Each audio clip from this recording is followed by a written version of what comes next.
Hello and welcome to my channel. My name is Sansri Aranyak, my pronouns are they, them, and I am a senior gender and sexuality studies major at Davidson College.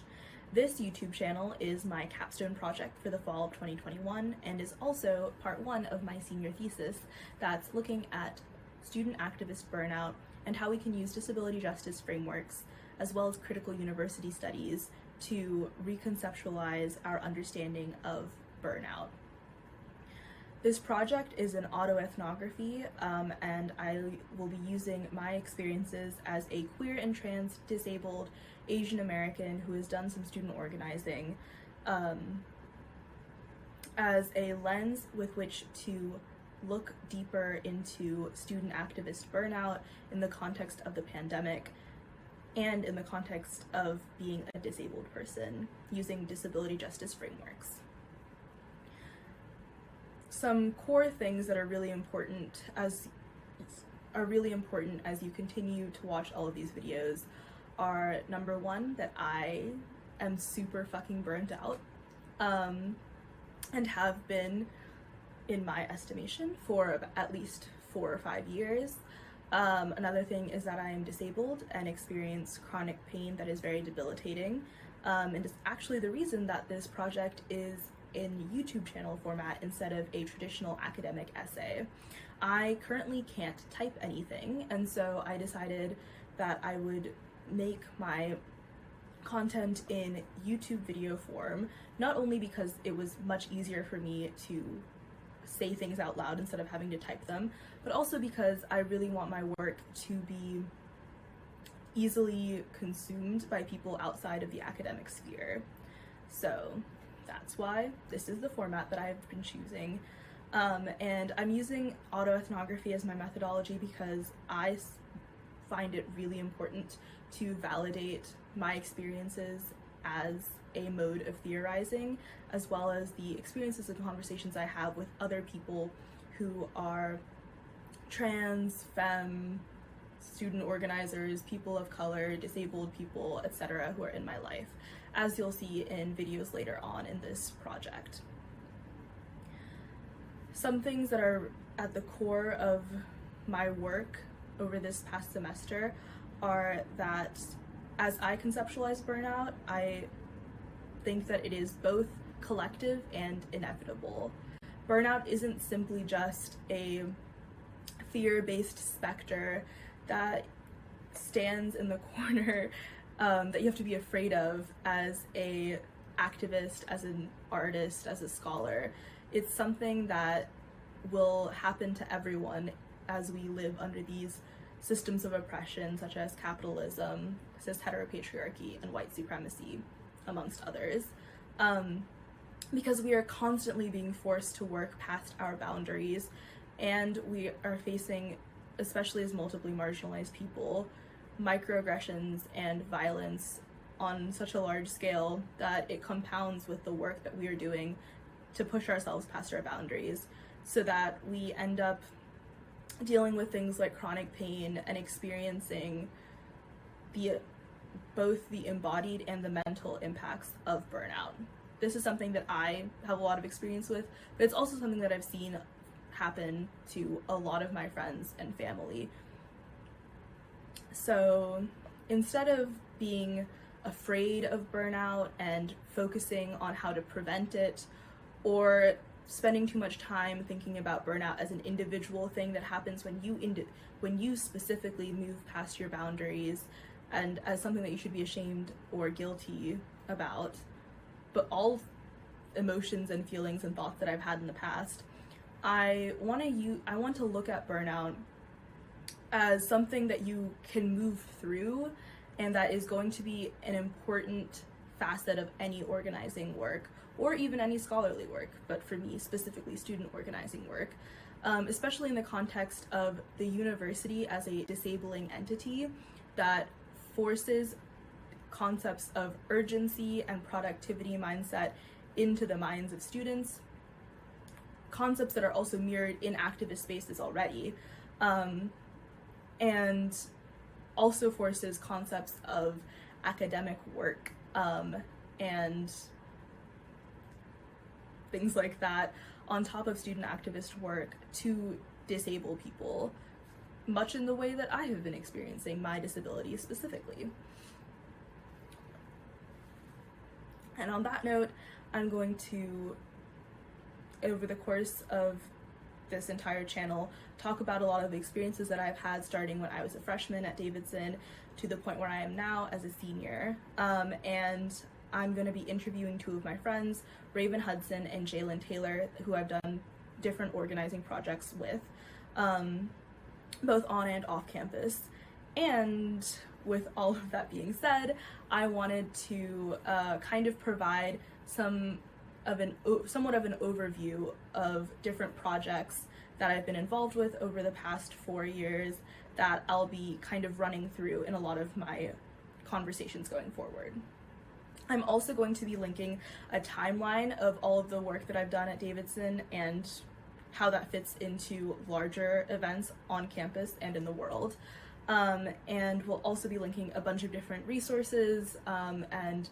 citations for things over the course in all of my video descriptions. So, just to start off,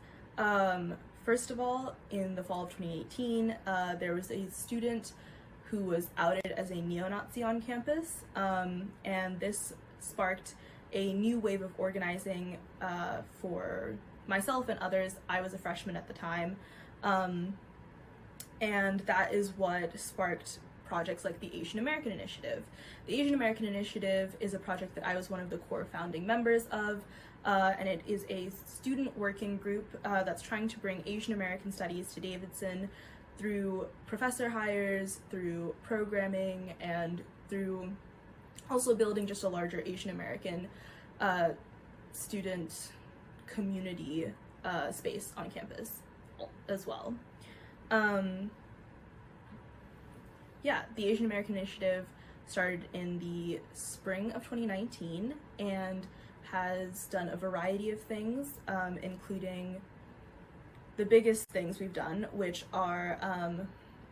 facilitating a reading group in the spring of 2019, where we had people come together to discuss readings on different concepts in Asian American studies to provide content that we couldn't get in the classroom. We put together a list of demands, which will be linked down below, in the fall of 2019, which was also our biggest semester for organizing work, as we put together our demands and started to petition the administration at Davidson to hire more professors who were Asian American specialists. And then in the spring of 2020, we started working on a therapy group for Asian and for immigrant and diasporic students, so that we could also focus on things that we,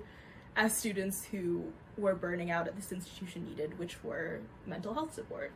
And so those are kind of the biggest things that we've done. The pandemic has really changed a lot of Asian American studies and AAI's organizing, and that's something that I'll be talking about a lot with my friend Raven in videos on AAI and urgency and student organizing in general. The next big project that I've been involved in is the Davidson Community Fund, which I also helped to found in June of 2020. It's an organization run by college students at Davidson that's focused on redistributing wealth in the Davidson and, to some extent, Charlotte communities, taking wealth from these communities and redistributing to a network of Black femmes, a lot of whom are trans and a lot of whom are houseless, who we are connected to through Black trans organizers, such as Micah Johnson, Glow Merriweather, and Ash Williams, to name a few, through Charlotte Uprising and House of Kanataka and Feed the Movement, and SEAC Village. The Davidson Community Fund, like I said, started in June of 2020, and because of that was primarily run, and is still primarily run, through an Instagram account, which will be linked down below. And I helped out with creating graphics for the Davidson Community Fund at first, but now I'm part of a bunch of different committees, because the way that the fund works is that we have monthly sustainers who we Venmo request every month, and who just sign up to give the same amount of money every month, and then at the end of every month we distribute an equal amount of money to all of our community members. And then in addition to that, we also do fundraising on Davidson's campus, specifically through partnerships with different organizations such as the Frats and eating houses, which are kind of like Davidson white sororities, specifically trying to locate centers of wealth and power on campus and trying to figure out how to distribute some of those resources away from the Davidson bubble. And another thing that's really important to think about when it comes to Davidson Community Fund is that we burnt ourselves out really hard in the summer of 2020 and have been constantly rebuilding ourselves and taking breaks and restructuring since then, which is really important praxis as students and as organizers. And lastly, the third big project that I've done in my time at Davidson is Imagining Davidson, which was a 5-week political education series that Jalen Taylor and I co-dreamed up and created, that happened from the beginning of October in 2020 through mid-November of 2020. And this political education series included workshops such as Disorienting Davidson with a Davidson alum, which will also be linked down below, as well as panels with Davidson student alums who were organizers to focus on like intergenerational knowledge and community building, as well as bringing in organizers from Charlotte to think about organizing and radicalizing students to think beyond just the Davidson bubble, as well as bringing in an on-campus therapist to provide a therapy session / support group the week of the election, and bringing in a professor, Dr. Bowles, to do a workshop on tapping into your community. There were other organizers and Davidson alums who came as well, and you can find out more about that in the resources that I will link down below. But Imagining Davidson was kind of the last big thing that I did in the fall of 2020 that forced me to work way too hard and burnt me out to the point where I couldn't use my shoulder for my finals in 2020 and had to have my friend Isabel type out my manifesto on burnout, which was the beginning of this final project, and is something that I don't think I've ever fully recovered from. I talked to Jalen about the Davidson Community Fund and about Imagining Davidson a lot more in my interview with them, and I'm also going to link, as I said before, a lot more resources on both of those projects. So, with those kind of key terms laid out, the way that this channel is organized is that I have a check-in where you'll kind of get to see how I'm doing right now. And then we're going to dive into some key foundational terms and phrases for my project, such as burnout, such as disability justice, etc. And then we're going to dive into the autoethnography part of it, where I'll be talking about my experiences, as well as interviewing Raven and Jalen as a lens with which to better understand student activist burnout for any student activist in general. So yeah, I hope that you enjoy, and feel free to reach out to me if you want to discuss any of this further.